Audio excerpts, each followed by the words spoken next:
Hyperbolic functions and their inverses have many interesting properties. In this video, we discuss differentiation of these functions. We start by reviewing the definitions. Hyperbolic cosine of x is e to the x plus e to the negative of x divided by 2. Hyperbolic sine of x is e to the x minus e to the negative of x divided by 2. Hyperbolic tangent is hyperbolic sine divided by hyperbolic cosine. Hyperbolic cotangent is hyperbolic cosine divided by hyperbolic sine. Hyperbolic functions have many properties similar to normal trigonometric functions. An important equation satisfied by hyperbolic functions, and which will be used later, is that hyperbolic cosine squared minus hyperbolic sine squared is 1. Differentiation rules for hyperbolic functions can be derived using the definition of these functions. For example, the derivative of hyperbolic sine is hyperbolic cosine. That follows just by using the definition of hyperbolic sine, namely derivative of hyperbolic sine is derivative of e to the x minus e to the negative of x divided by 2, which is derivative of e to the x minus derivative of e to the negative of x, and that difference divided by 2. Derivative of e to the x is e to the x itself. Derivative of e to the negative of x is negative of e to the negative of x. So we get that this derivative is e to the x minus e to the x, and that divided by 2, which amounts to e to the x plus e to the negative of x divided by 2, which is the hyperbolic cosine function. So we have the first formula. Derivative of hyperbolic sine is hyperbolic cosine. Likewise, the derivative of hyperbolic cosine is hyperbolic sine. That follows also by the definition. Derivative of hyperbolic cosine is derivative of e to the x plus e to the negative of x divided by 2. Derivative of e to the x plus derivative of e to the negative of x, and that divided by 2. Derivative of e to the negative of x is minus e to the negative of x, so we get that derivative of hyperbolic cosine is e to the x plus minus e to the negative of x, and that divided by 2, which is e to the x minus e to the negative x divided by 2, which is the hyperbolic sine. So differentiation rules for the hyperbolic functions are very similar to those of trigonometric functions, and these follow directly by using the definition of these hyperbolic functions. Derivative of tangent is 1 over cosine squared. Derivative of hyperbolic tangent is 1 over hyperbolic cosine squared. This can be shown by a direct computation based on definitions. Hyperbolic tangent is hyperbolic sine divided by hyperbolic cosine. Therefore, derivative of hyperbolic tangent is derivative of hyperbolic sine divided by hyperbolic cosine. This can be now easily differentiated by the quotient rule. It is denominator times derivative of the numerator minus numerator times derivative of the denominator divided by denominator squared. Now we get by the quotient rule hyperbolic cosine squared minus hyperbolic sine squared divided by hyperbolic cosine squared. But the hyperbolic functions have the property that hyperbolic cosine squared minus hyperbolic sine squared is 1. So this is just 1 divided by hyperbolic cosine squared, which is the formula. Hyperbolic sine of x was defined as e to the x minus e to the negative of x divided by 2. The derivative of hyperbolic sine is hyperbolic cosine. Hyperbolic cosine takes always positive values, therefore we conclude that the function hyperbolic sine of x is everywhere strictly increasing.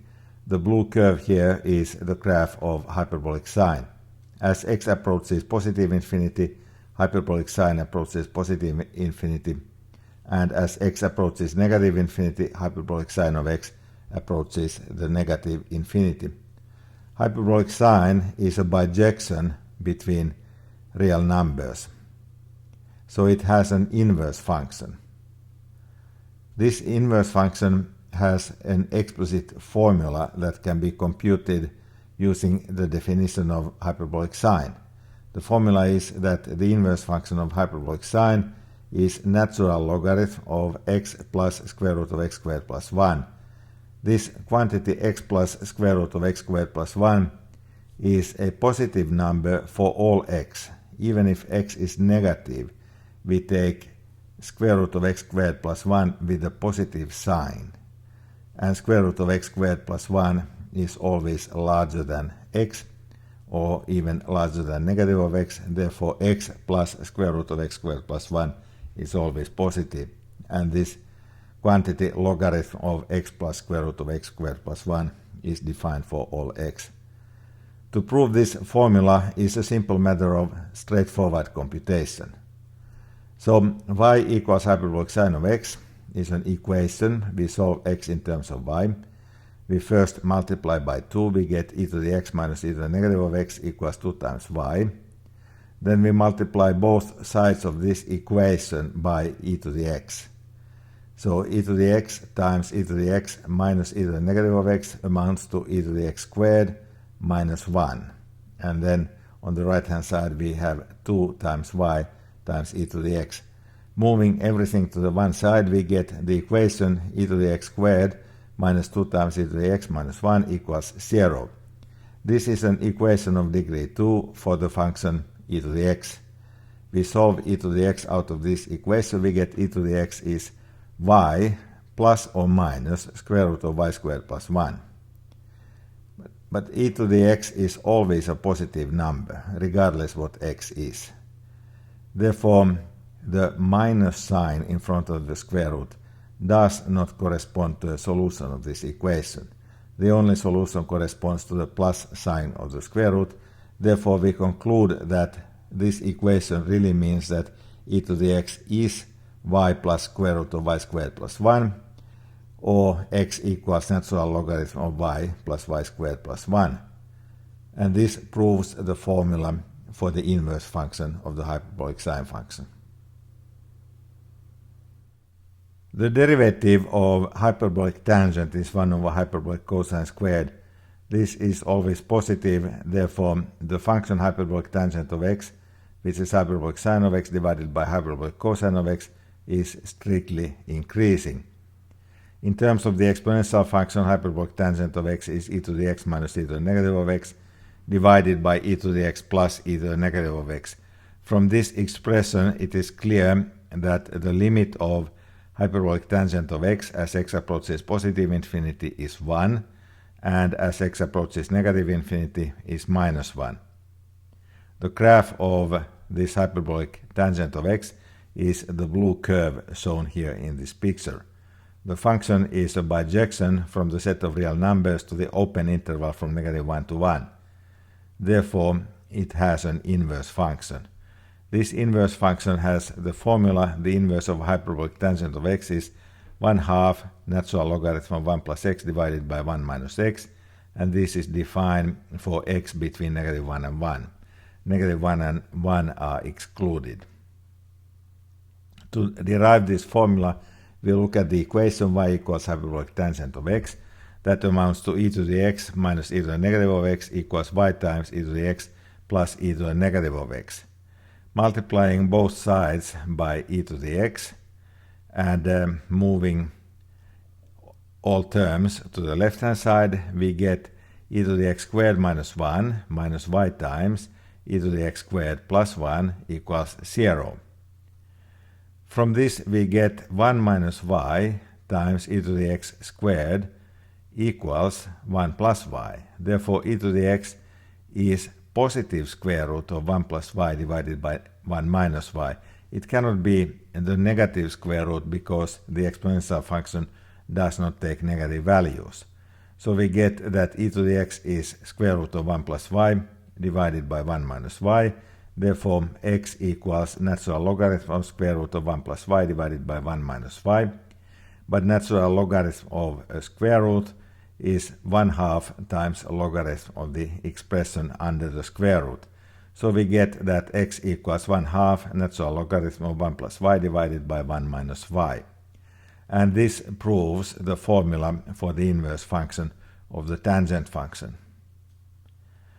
To summarize these discussions, we have now derived the formula. The inverse function of hyperbolic sine of x is natural logarithm of x plus square root of x squared plus 1. This is valid for all x. The inverse function of hyperbolic tangent is 1/2 natural logarithm of 1 plus x divided by 1 minus x. This is valid for x between -1 and 1. And in the same way, we can compute the inverse function of hyperbolic cosine of x. It is natural logarithm of x plus square root of x squared minus 1. This is defined only for those values of x which are at least 1. A moment ago, we presented a formula for the inverse function of the hyperbolic cosine of x. Hyperbolic cosine of x is either the x plus either the negative of x divided by 2. Hyperbolic cosine at negative of x is hyperbolic cosine at x. The graph of this function is the red catenary curve shown here. It is clear that this is not an injection. Therefore, hyperbolic cosine as such does not have an inverse function. But if we restrict hyperbolic cosine to the half open interval from 0 to the infinity, we do get a bijection onto the half open interval from 1 to the infinity. And this is an increasing bijection. And therefore, this has an inverse function. So when we write and speak about the inverse hyperbolic cosine, we mean the inverse function of hyperbolic cosine restricted to this half open interval from 0 to the infinity. And this function is a function defined on the half open interval from 1 to the infinity, and its values are in the half open interval from 0 to the infinity. The inverse hyperbolic cosine of x is positive if x is greater than 1. It is 0 if x is 1. We now claim that the derivative of the inverse hyperbolic cosine of x is 1 divided by square root of x squared minus 1, and that this formula is valid for x greater than 1. If x is 1, then 1 divided by square root of x squared minus 1 is undefined. To prove this formula, we could use the explicit formula for the inverse hyperbolic cosine of x, which we already have, but we may also use the inverse function rule to differentiate this function. This is easier. So to prove that ddx of inverse hyperbolic cosine of x is 1 divided by square root of x squared minus 1, for x larger than 1, we use the inverse function rule for differentiation.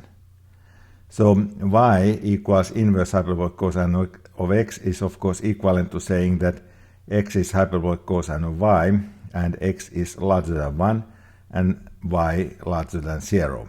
So we assume y is positive and x is greater than 1.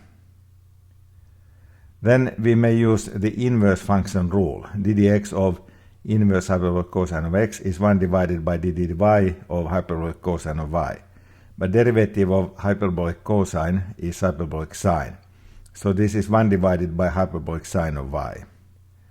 By the fundamental equation between hyperbolic functions, we observe that this is now 1 divided by plus or minus square root of hyperbolic cosine squared of y minus 1.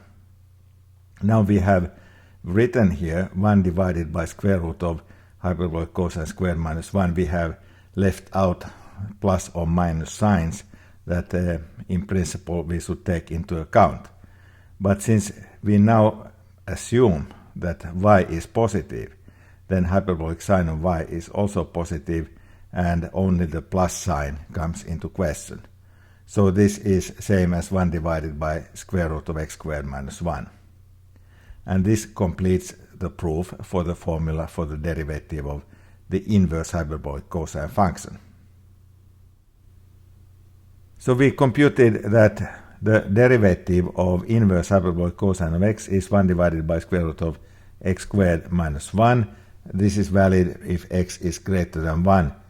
Likewise, we may compute that the derivative of inverse hyperbolic sine of x is 1 divided by square root of 1 plus x squared. This is valid for all x, and that the derivative of inverse hyperbolic tangent of x is 1 divided by 1 minus x squared. This is valid for x between negative 1 and 1. Negative 1 and 1 are excluded. We conclude this presentation by yet another view on the Gateway Arc in St. Louis, Missouri, a wonderful arc designed by the architect Eero Saarinen. This is an inverted hyperbolic cosine curve.